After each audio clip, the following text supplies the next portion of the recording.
We're down here in downtown Washington, D.C.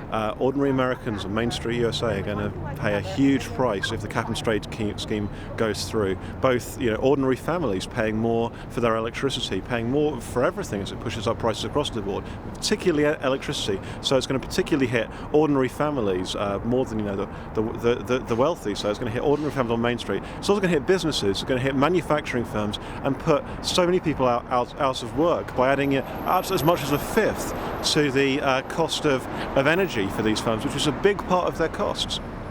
Why would anybody consider going to cap and trade?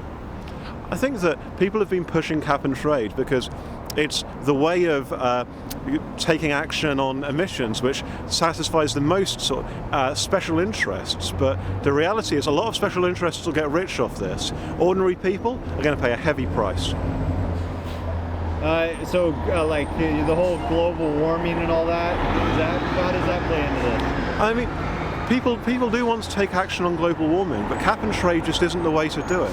It's going to be expensive, the scheme's often ineffective, and there are better alternatives, like putting scientists and engineers to work, developing technologies which deliver real alternatives to fossil fuels, rather than trying to tax ordinary people into options which just aren't there right now.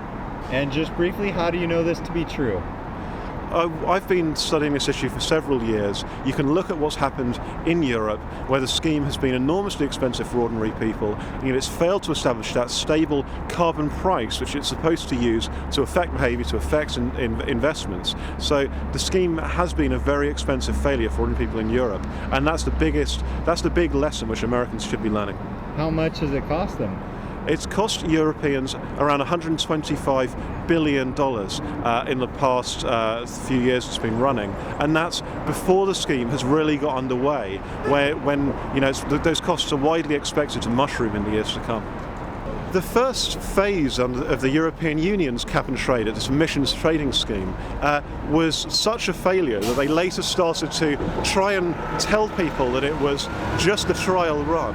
The reality is that it didn't work then, it's not working now, and the scheme both in Europe and in America is going to continue to be a real failure and a real cost to ordinary people while not delivering the results it's meant to. What would you encourage the American people to do?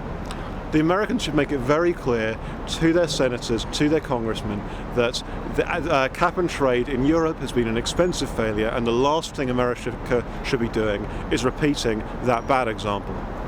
Great. Any additional comments? No, that's fine. What's in it for you?